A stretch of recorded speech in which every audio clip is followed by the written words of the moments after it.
гармии ҳаво хеле баланд аст ва барои муҳофизати ҳифзи аҳолӣ ин гуна чорабиниҳоро бевосита ташкилоти ҳилоли аҳмар ташкил намуда истодааст.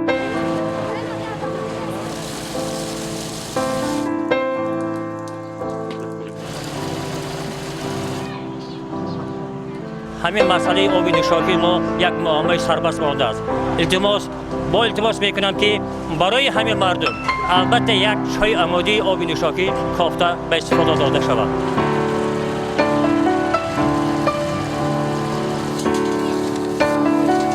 منداداری خودم را و همه ساکنان دهاتمان را به جمعیت هلال احمر میرسانم که در همین موسم گرما برای ما دسترس نمودن آبهای نوشاکی را